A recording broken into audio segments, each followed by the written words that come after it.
नमस्कार विद्यार्थी मित्रांनो, एनएक्स मराठीच्या एका नवीन व्हिडिओमध्ये मी अजय तेलंग आपले मनापासून स्वागत करतो। तर मित्रांनो, आज आपण पुणे महानगरपालिका यांच्या मार्फत घेण्यात येणाऱ्या भरती संबंधीची माहिती जाणून घेणार आहोत। विविध पदांसाठी सरकारी नोकरीची संधी तुम्हाला इथे मिळत आहे। पुणे महानगरपालिकेच्या कर आकारणी व कर संकलन विभागामध्ये ही भरती घेण्यात येत आहे। ऑफलाईन पद्धतीने अर्ज करायचा आहे। यासाठी महिला पुरुष उमेदवार अर्ज करू शकणार आहे। महत्त्वाचं म्हणजे अर्ज करण्याकरता कसलीही अर्ज फी लागणार नाही आणि कुठलीच परीक्षा घेतल्या जाणार नाही। थेट निवड तुमची इथे होणार आहे। त्यामुळे या पदांसाठी तुम्ही जर पात्र असाल तर नक्की प्रयत्न करू शकता। परंतु अर्ज करण्यापूर्वी या भरती संबंधीची संपूर्ण माहिती तुमच्याकडे असणे आवश्यक आहे, तरच तुम्ही या ठिकाणी या पदांसाठी अर्ज करू शकाल। तर आजच्या व्हिडिओमध्ये आपण संबंधित पदांची माहिती, पात्रता, वेतन, जागा निवड प्रक्रिया आणि अर्ज सादर करण्याबाबत संपूर्ण माहिती स्टेप बाय स्टेप बघणार आहोत। तेव्हा कोणताही वेळ वाया न घालवता आजच्या व्हिडिओला सुरुवात करूया। तर बघा मित्रांनो, या ठिकाणी आपण पुणे महानगरपालिका यांच्या मार्फत प्रसिद्ध करण्यात आलेल्या पदभरतीच्या जाहिरातीवर आलेलो। कर आकारणी व कर संकलन विभागामध्ये विविध पदांसाठी पदभरती होत आहे, ज्यामध्ये पात्रता धारण करणाऱ्या उमेदवारांकडून व अनुभवधारक उमेदवारांकडून अर्ज पुणे महानगरपालिकेकडून मागवल्या जाते। तर कोणकोणती पदे या ठिकाणी भरल्या जात आहे, तर या जाहिरातीमध्ये बघू शकता 9 पदे या ठिकाणी भरल्या जात आहे आणि या 9 पदासाठी किती जागा असणार आहे, वेतन किती मिळणार आहे आणि या पदासाठी जी शिक्षण पात्रता दिलेली आहे ती कशा पद्धतीची असणार आहे, या पदभरतीच्या अटी व शर्ती कशा प्रकारे आहे, याबाबतची माहिती आजच्या व्हिडिओच्या माध्यमातून आपण स्टेप बाय स्टेप बघणार आहोत। त्यासाठी व्हिडिओ शेवटपर्यंत बघा आणि व्हिडिओच्या शेवटी या जाहिरातीसोबत जो अर्जाचा नमुना दिलेला आहे तो अर्ज कशा पद्धतीने या ठिकाणी भरायचा आहे त्याची सुद्धा माहिती आपण बघणार आहोत। तर व्हिडिओ शेवटपर्यंत बघा, जेणेकरून या पदभरतीची माहिती समजण्यास तुम्हाला कसल्या प्रकारची अडचण इथे जाणार नाही। तर सुरुवातीला सीनियर डेटाबेस इंजिनियर या पहिल्या पदासाठी ही पदभरती होत आहे। एक जागा या पदाची भरल्या जात आहे। 85,457 चा पे स्केल आहे। शिक्षण तुमचं पोस्ट ग्रॅज्युएट आयटी किंवा बीई कम्प्युटर मधून या ठिकाणी झालेलं असेल तर या पहिल्या पदासाठी तुम्ही अर्ज करू शकता। त्यानंतर डेटाबेस ऍडमिनिस्ट्रेटर या दुसऱ्या पदासाठी ही पदभरती होत आहे। एक जागा या पदाची भरल्या जात आहे। 49,870 चा पे स्केल आहे। शिक्षण तुमचं पोस्ट ग्रॅज्युएट आयटी किंवा बीई कम्प्युटर मधून झालेलं असेल तर या दुसऱ्या पदासाठी अर्ज करू शकता। त्यानंतर सॉफ्टवेअर इंजिनियर या तिसऱ्या पदासाठी ही पदभरती होत आहे। 58,598 चा पे स्केल आहे। एक जागा या पदाची भरल्या जात आहे। शिक्षण तुमचं पोस्ट ग्रॅज्युएट आयटी किंवा बीई या ठिकाणी कम्प्युटर मधून झालेलं असेल तर या तिसऱ्या पदासाठी अर्ज करू शकता। त्यानंतर सॉफ्टवेअर इंजिनियर पेमेंट सर्व्हिसेस साठी हे रिक्रुटमेंट चौथ्या पदासाठी निघालेली आहे। राखीव कॅटेगरीमध्ये एक जागा या ठिकाणी भरल्या जात आहे। 58,598 चा पे स्केल आहे। शिक्षण तुमचं पोस्ट ग्रॅज्युएट आयटी किंवा बीई कम्प्युटर मधून झालेलं असेल तर या चौथ्या पदासाठी तुम्ही अर्ज करू शकता। त्यानंतर सॉफ्टवेअर इंजिनियर असेसमेंट सर्व्हिस साठी ही रिक्रुटमेंट निघालेली आहे। एक जागा राखीव प्रवर्गासाठी निघालेली आहे। 58,598 चा पे स्केल आहे। शिक्षण तुमचं पोस्ट ग्रॅज्युएट आयटी किंवा बीई या ठिकाणी कम्प्युटर मधून झालेलं असेल तर या पाचव्या पदासाठी तुम्ही अर्ज करू शकता। त्यानंतर सीनियर सॉफ्टवेअर इंजिनियर कॅटेगरी 2 साठी ही रिक्रुटमेंट निघालेली आहे। एक जागा राखीव कॅटेगरीमध्ये भरल्या जात आहे।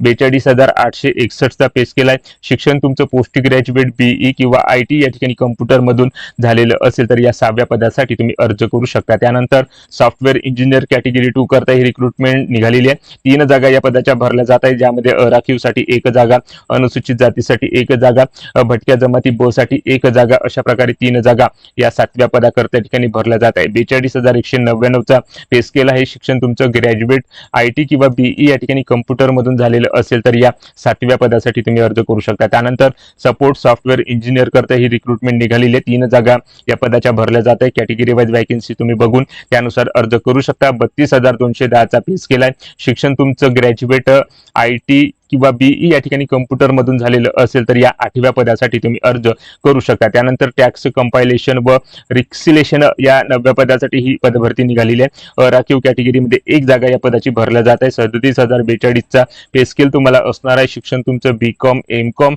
सोबत एमबीए फायनान्स या ठिकाणी झालेलं असेल तर या 9व्या पदासाठी तुम्ही अर्ज सादर करू शकता। आणि या शिक्षण पात्रतेसोबतच प्रत्येक पदानुसार त्या पदासाठी अनुभव पात्रता सुद्धा या ठिकाणी देण्यात आलेली आहे। तर अनुभव पात्रतेबाबतची माहिती तुम्ही जाहिरातीमधून सविस्तरपणे या ठिकाणी घेऊन त्या पदासाठी अर्ज येथे करू शकता। त्यानंतर या पदाच्या अटी व शर्ती कशा पद्धतीच्या आहे याची माहिती तुम्ही जाहिरातीमधून सविस्तरपणे या ठिकाणी घेऊ शकता। तर बघा, इथे www.pmc.gov.in या वेबसाईटवर जाऊन तुम्हाला छापील अर्ज डाउनलोड करायचा आहे आणि संपूर्ण अर्ज आपल्या सुवाच्य अक्षरामध्ये या ठिकाणी भरून तो दिलेल्या ऍड्रेसवर दिलेल्या तारखेपर्यंत या ठिकाणी पाठवायचा आहे। तर 12 जून 2026 ही अर्ज करण्याची शेवटची तारीख असणार आहे। पोस्टाच्या माध्यमातून किंवा ईमेल द्वारे या ठिकाणी प्राप्त झालेले अर्ज या ठिकाणी स्वीकारला जाणार नाही याची इथे उमेदवारांनी नोंद घ्यायची आहे। तर कार्यालयाच्या वेळेत तुम्हाला समक्ष राहून तुम्हाला आता अर्ज या ठिकाणी सादर करायचा आहे। 12 जून 2026 ही अर्ज करण्याची शेवटची तारीख या ठिकाणी असणार आहे। आणि हा अर्ज तुम्हाला कुठे मिळणार आहे तर व्हिडिओच्या डिस्क्रिप्शन बॉक्समध्ये टेलिग्राम ग्रुपची लिंक देतो, तिथे जाऊन तुम्ही टेलिग्राम ग्रुप जॉईन करून हा अर्ज तुम्ही प्राप्त करू शकता। त्यानंतर त्या अर्जासोबत तुम्हाला जन्मतारखेच्या पुराव्यासाठी जन्माचा दाखला, शाळा सोडल्याचा दाखला, त्यानंतर तुमच्या शालांत परीक्षा प्रमाणपत्राच्या सांक्षिक केलेल्या प्रति, शैक्षणिक प्रमाणपत्र, जातीचं प्रमाणपत्र, पडताळणी प्रमाणपत्र, अनुभव प्रमाणपत्र, त्यानंतर डोमेसियल इत्यादी जी काही तुमचे शैक्षणिक कागदपत्र आहेत ती सर्व शैक्षणिक कागदपत्राच्या सांक्षिक प्रति या ठिकाणी जोडायच्या आहेत। अर्धवट भरलेला आणि अपूर्ण कागदपत्र असलेला आणि चुकीची माहिती असलेला अर्ज या ठिकाणी विचारात घेतला जाणार नाही। अशा प्रकारे काही अटी व शर्ती इथे देण्यात आलेल्या आहेत। तर या सर्व अटी व शर्ती तुम्हाला वाचून या पदासाठी अर्ज तुम्हाला सादर करायचा। तर या जाहिराती सोबतच अर्जाचा नमुना इथे दिलेला आहे। तर या ठिकाणी बघू शकता अर्ज कशा पद्धतीने भरायचा आहे त्याची थोडक्यात माहिती मी देण्याचा प्रयत्न करणार आहे। तर इथे या बॉक्समध्ये तुम्हाला अलीकडे काढलेला पासपोर्ट साईजचा फोटो चिकटवून घ्यायचा आहे। त्यानंतर तुम्ही कोणत्या पदासाठी अर्ज करत आहात त्या पदाचे नाव लिहायचे, संदर्भ, जाहिरात क्रमांक, दिनांक या ठिकाणी जाहिरात प्रसिद्ध झाल्याची ती या ठिकाणी लिहून घ्यायची आहे।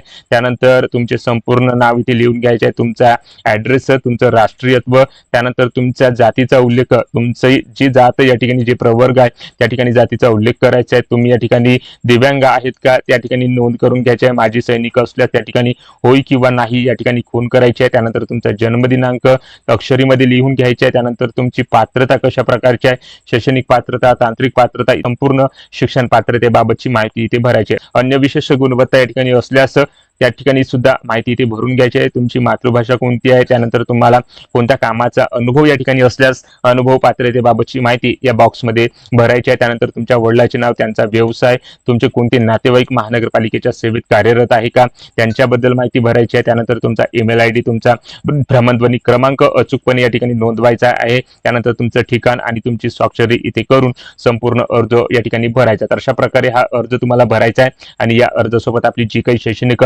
कागदपत्र आहे, प्रमाणपत्र आहे ती या ठिकाणी जोडायची आहे आणि दिलेल्या ऍड्रेसवर या ठिकाणी पाठवायचा आहे। 12 जून 2026 ही अर्ज पाठवण्याची या ठिकाणी शेवटची तारीख या ठिकाणी असणार आहे। तर अशा प्रकारे या 9 पदांसाठी ही पदभरती 12 रिक्त जागेसाठी पुणे महानगरपालिका यांच्या मार्फत कर आकारणी व कर संकलन विभागामध्ये या ठिकाणी भरल्या जात असून त्या पदभरतीची जाहिरात इथे प्रसिद्ध करण्यात आलेली आहे आणि त्याच पदभरतीची माहिती आज आपण व्हिडिओच्या माध्यमातून थोडक्यात घेण्याचा प्रयत्न इथे केलेला आहे। तेव्हा व्हिडिओ आवडला असेल तर व्हिडिओला लाईक करा। आपल्या इनेक्स मराठी युट्यूब चॅनलवर तुम्ही नवीन असाल तर चॅनलला सबस्क्राईब करून बाजूची नोटिफिकेशन बेल प्रेस करून घ्या व ज्या उमेदवारांना अशा नोकरीची आवश्यकता आहे त्या उमेदवारांना हा व्हिडिओ नक्की शेअर करा व या पदभरतीबाबत तुमच्या ज्या काही समस्या, जे काही प्रश्न असतील कमेंट करून नक्की सांगा। जय हिंद, जय महाराष्ट्र।